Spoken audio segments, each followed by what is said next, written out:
एक हो जाएं तो बन सकते हैं खुर्शीदे मुबीन, एक हो जाएं तो बन सकते हैं खुर्शीदे मुबीन, वरना इन बिखरे सितारों से क्या बात बने.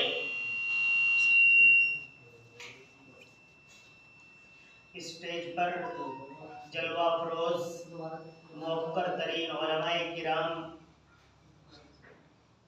अइम्माए इज़ाम,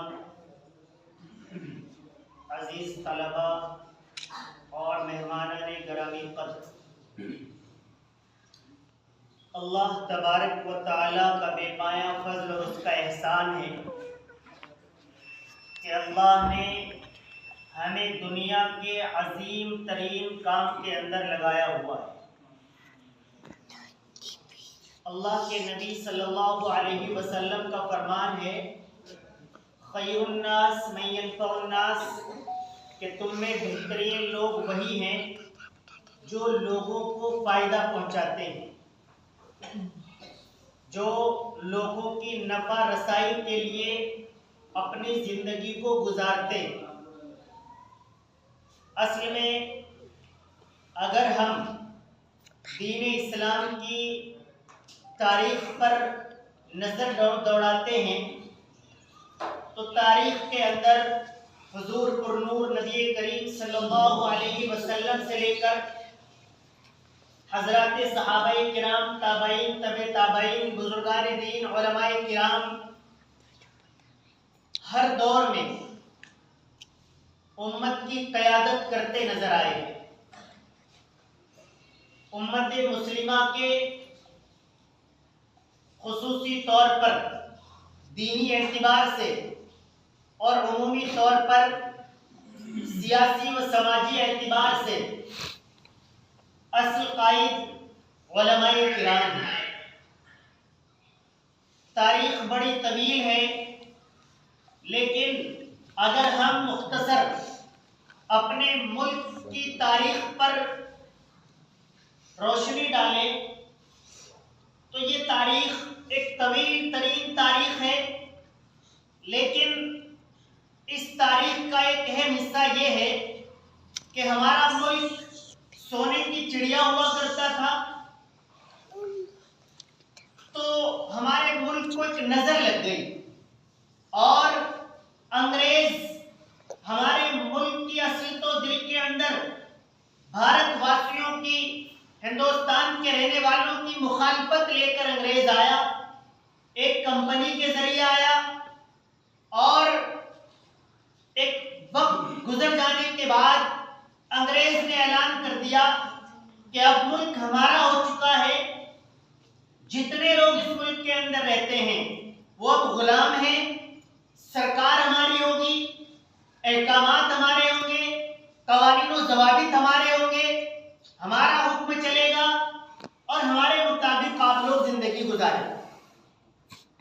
अंग्रेज जब अपनी चालों को चल रहा था, सबसे पहले और पहले अंग्रेजों की चालों को भांपने वाली अगर कोई जमात थी, अंग्रेजों के प्रोपेगेंडे को समझने वाले अगर लोग थे, तो वो उलमाए किराम की जमात थी, उलमाए किराम थे.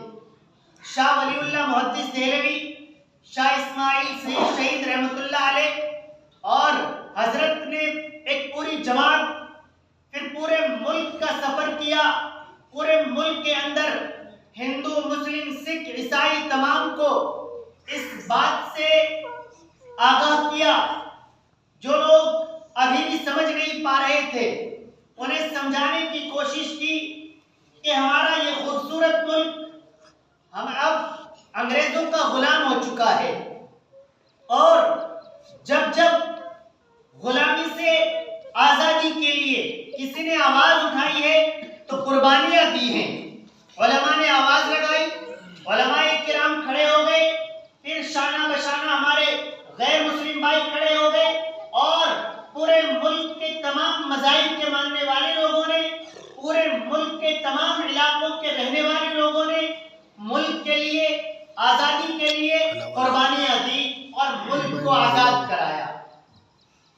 जब भी कोई तारीख बयान करता है, 15 अगस्त 26 जनवरी पर गुफ्तगू होती है, तो जिन लोगों का प्रोग्राम होता है वो अपने असलाफ को, अपने बुजुर्गों को, अपने बड़ों को, अपने पुरखों को याद करते हैं।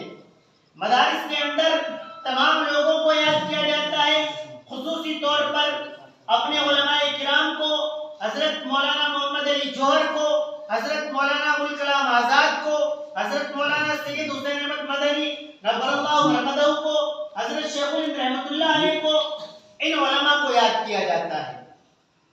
उलमाए किराम आजादी की तरफ चलते रहे, उलमाए किराम मुख्तलिफ जमातों के साथ अलग अलग इलाकों से अंग्रेजों के खिलाफ जंग में हिस्सा लेते रहे, अपनी मिल्लत के लिए, दीन इस्लाम के लिए, कुरान के लिए, हदीस के लिए, शायर इस्लाम के लिए, टोपी के लिए, दाढ़ी के लिए, मसाजिद के लिए, मदारिस के लिए, खानकाहों के लिए, जो भी कुछ हो सकता था उसके लिए कुर्बानियां उलमाए किराम देते रहे।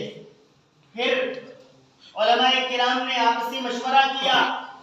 1919 के अंदर आपसी मशवरे से एक जमात को तश्कील दिया, जमीयत उलमाए हिंद जिसका नाम हुआ। उस वक्त दूसरे 2 मुल्क भी हमारे साथ होते थे। तमाम के तमाम उलमा ने इस मिली जमात के लिए अपनी कुर्बानियों को, अपने आप को पेश किया और 1919 से लेकर आज तक मुख्तलिफ अदवार में, मुख्तलिफ सुदूर के की जिम्मेदारी में, निगरानी में, सदारत में जमीयत उलमाए हिंद इस मुल्क की आबियारी में मुसलसल हिस्सेदार है। जमीयत उलमाए हिंद मुल्क और मिल्लत, पूरी उम्मत मुस्लिमा के लिए अपने आप को हर वक्त हमेशा तैयार रखती है। जब भी हालात आते हैं, मुल्क आजाद हो गया, उसके बाद दीगर हालात आए, उन तमाम में जमीयत उलमाए हिंद खड़े रही। अब जो पिछले 2014 से कबल का दौर है, उसमें मुस्तकिल तौर पर जमीयत उलमाए हिंद खड़ी रही और मिल्लत के तमाम मसाइल को उठाती रही। 2014 के अंदर फिर तब्दीली आई और कुछ और लोग मुल्क के ऊपर रहनुमा, रहबर, सरबरा और सरकार के अंदर आए। कुछ मुश्किलात बढ़ी, उन मुश्किलात के अंदर फिर जमीयत उलमाए हिंद अपनी कुर्बानियां लेकर, अपने असलाफ का तरीक़ा-ए-कार लेकर सामने आई और आज तक अल्हम्दुलिल्लाह मौजूदा सदर गिरामी कद्र हजरत मौलाना सैयद अरशद मदनी दामत बरकातुहुल आलिया की सदारत में जमीयत काम कर रही है। वक्फ के कानूनी तरमीम के बारे में कोई बात हो तो हजरत मौलाना पूरी मजबूती के साथ अदालत के अंदर और दीगर जराए से उसके खिलाफ खड़े नजर आते हैं। मदारिस इस्लामिया पर पूरे मुल्क के अंदर, उत्तर प्रदेश के अंदर टेढ़ी निगाहें हैं, तरह तरह से परेशान किया जा रहा है। जमीयत उलमाए हिंद अपनी तमाम तर कोशिशों के साथ उलमाए किराम, मुअतमिरीन, मुंतज़िमीन, मदारिस इस्लामिया के लोगों के साथ अल्हम्दुलिल्लाह खड़े हुई है। अभी चंद रोज कबल मेरठ के अंदर मगरबी उत्तर प्रदेश के 10 अजला की मीटिंग थी।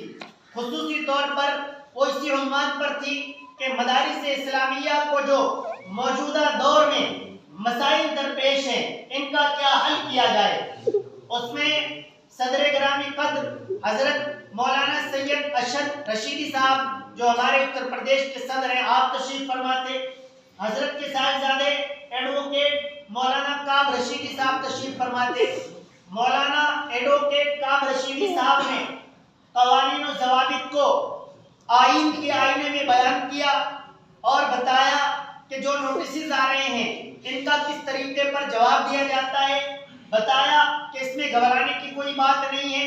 किस तरीके पर हाई कोर्ट और सुप्रीम कोर्ट के फैसले जजमेंट हमारे सामने हैं, जिनमें कहा गया है कि किसी मदरसे और मकतब के कयाम के लिए किसी मान्यता और किसी सोसाइटी की जरूरत नहीं है। सुप्रीम कोर्ट, हाई कोर्ट हमें इजाजत देता है, हमारा संविधान में इजाजत देता है कि हम मकतब के अंदर अपनी कुरानी तालीमात को जारी रख सकते हैं, अपनी इस्लामिक तालीमात को जारी रख सकते हैं। इन तमाम पर वहाँ पर गुफ्तगू हुई। इसी तरीके पर हमारे जिला सहारनपुर के सदर ग्रामी कद्र आली जनाब मोहतरम मकाम हजरत मौलाना सैयद हबीबुल्लाह मदनी साहब दामद बरकातुहुल आलिया उलमाए किराम की मीटिंग दबरीवाला में सहारनपुर में हुई थी। वहाँ भी इन तमाम बातों पर गौर हुआ। तो मैं ये अर्ज कर रहा हूँ कि जब जब मिल्लत पर मसाइल आते हैं, आप हजरात बहुत अच्छे तरीके से वाकिफ हैं। अक्सर हजरात मुझसे ज्यादा बड़े हैं, मुल्क व मिल्लत के हालात से मुझसे ज्यादा वाकिफ हैं।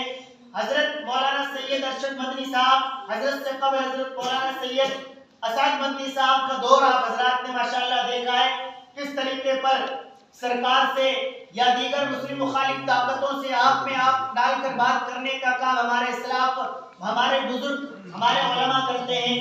तो ये जो जमात है, इस जमात की मजबूती इत्तिहाद के अंदर है और इत्तिहाद का दर्स हमें कोई जमात नहीं देती। इत्तिहाद का दर्स हमें वो किताब देती है जिसके मुताबिक हमारी इस्लामी जिंदगी है। हमें वो किताब देती है जो अल्लाह तबारक व तआला की नाज़िल करदा किताब है। हमें वो किताब देती है जो हमारे इस्लाम में शरीयत में मौजज़े की हैसियत रखती है। हमें वो किताब देती है जो दुनिया के अंदर आई तो पूरी दुनिया के अंदर एक तब्दीली का माहौल पैदा कर दिया। हमें वो किताब देती है जिसका चैलेंज आज से तकरीबन 1450 साल कबल से आज तक बाकी है। कोई उस जैसा कलाम, उस जैसी किताब, उस जैसी सूरत, उस जैसी एक आयत नहीं बना सका है। वो किताब जिसके मुताबिक जिंदगी गुजारना हर मुसलमान के लिए फर्ज का दर्जा रखता है। वो किताब हमें दर्स और सबक देती है कि इत्तिहाद के साथ रहो, वातसिमू बिहब्लिल्लाहि जमीअन वला तफर्रकू, कि तमाम लोग इकट्ठे हो जाओ, जमा हो जाओ, आपस में इख्तिलाफ और इंतिशार की बातें ना करो। ये इत्तिहाद हमें दर्स देता है कि जब एक आदमी काम करता है तो एक आदमी का काम होता है, जब 5 आदमी काम करते हैं तो काम और ज्यादा होता है, 10 आदमी काम करते हैं तो काम के अंदर इजाफा हो जाता है। पूरे मुल्क के अंदर जमीयत उलमा हिंद की यूनिटें कायम है, एक नेशनल तौर पर यानी पूरे मुल्क हिंदुस्तान की यूनिट है। फिर उसके बाद तमाम प्रदेशों के अंदर, तमाम सूबों के अंदर यूनिटें बनी हुई हैं। फिर उसके बाद तमाम अजला के अंदर, जिलों के अंदर यूनिटें बनी हुई हैं। फिर उसके बाद जिले के बाद तहसील पर यूनिटें बनी हुई हैं, तहसील के बाद ब्लॉक पर यूनिटें बनी हुई हैं, ब्लॉक के बाद जो बड़े कस्बे हैं उनके अंदर यूनिटें बनी हुई है। बल्कि अब हजरत मौलाना सैयद हबीबुल्लाह मदनी साहब जो हमारे ज़िले के सदर हैं, उनका हुक्म है, उसी के मुताबिक मैं अपनी ये ड्यूटी कर रहा हूँ कि जो कस्बे हैं उनमें भी यूनिटें बनाई जाए। जिन ब्लॉकों की यूनिटें बनी हुई नहीं हैं उनकी यूनिट्स बना दी जाएं। बल्कि हमारा पड़ोसी ज़िला मुजफ्फरनगर है, माशाल्लाह वहाँ काफ़ी यूनिटें हैं, तकरीबन 300 यूनिटें हैं। उसी तरीके पर बनी हुई हैं कि जो गांव हैं, बड़े गांव हैं, मुसलमान ज़्यादा रहते हैं, उन गांव के अंदर भी उन्होंने यूनिटें बनाई।